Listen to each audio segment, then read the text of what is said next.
Miss you, Mama. Miss you po.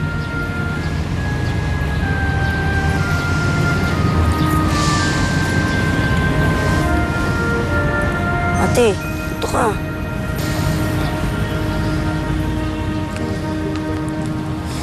Kaya mo na siya. Tayo na lang magdasal para kay Mama at Papa.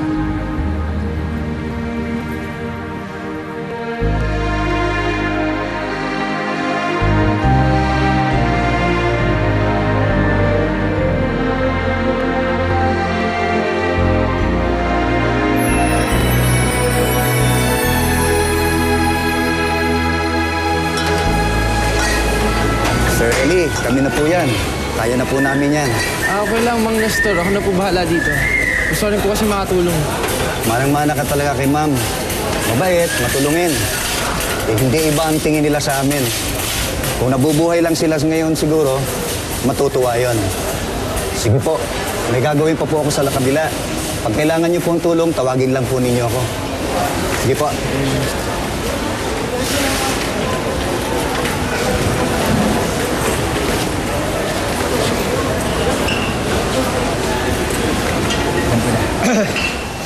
Toyan! Can you, Ano? kindly, drop me the beat lang, ha? Sige, okay. 1, 2, 3,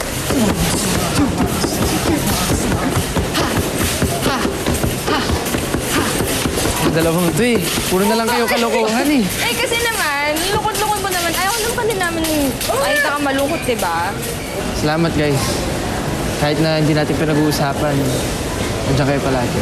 Of course! Naman. Tayo, paningitay mo. Join the fun! Hola! Hola! 1, 2, 3. Yes, sir! Yes! Okay. Hola! May pasa! Hola! Hola! Lukot na yung mga. Hola! Hola! Hola! Hola! Hola! May pasa! Hola!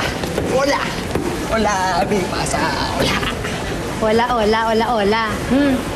Ginagawa niyong playground yung grocery, ha? Ganun pala ginagawa niyo. Oh, asan ang kapatid mo? Marami pa siyang kailangan gawin dito.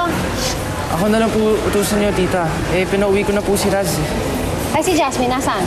Nako, huwag mong sabihin kasama na naman yung boyfriend niya. Sabihin mo sa kanya kailangan niyang pumunta dito dahil meron siyang pipirmahan.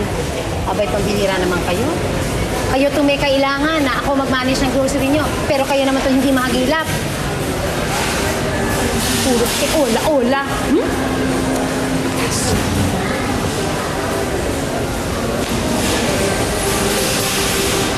Game. 1, 2, 3. Hola, Ming. Ito na nga. Teka lang, guys, ha?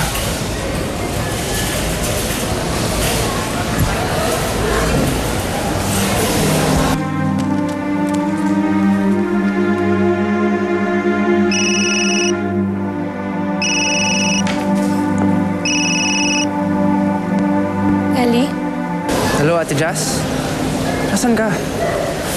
Hinaharap ko sa akin ni Tita Evelyn, kailangan ka daw dito sa grocery. May pinapapirma sa'yo. May ginagawa ako eh. Mamaya na lang pag-uwi ko sa bahay. Pero Ate Jazz, importante daw to.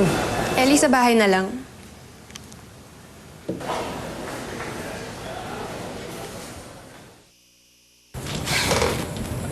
Good evening po, ma'am. Oh, Ellie, kumain na kayo? Oo, ate. Ba't ngayon ka lang? Kanina pa kailangan ni Tita Evelyn. Ako na naman napagalitan kasi hindi ka umuwi agad. Kasi may ginagawa lang, busy lang. Na-distract kasi ako sa mga... Saan ka ba kasi pumupunta? Lagi ka na lang alis ng alis eh. Buti pa sa ibang bagay may oras ka eh. Sa grocery, dito sa bahay wala. Eh kaysa sa pagdalaw natin kila mama, hindi ka nga makatagal eh. Wala kang karapatang pagsabihan ako, okay? It's my life. And ako ang bahala kung saan ko gusto pumunta. Nagbago ko na talaga. Hindi ka naman ganyan dati. Talaga? Dahil hindi naman patay si na Papa dati. Sige! Mag-walkout ka na naman. Diyan ka naman magaling eh. Lagi kang nang iiwan. Sabi nga.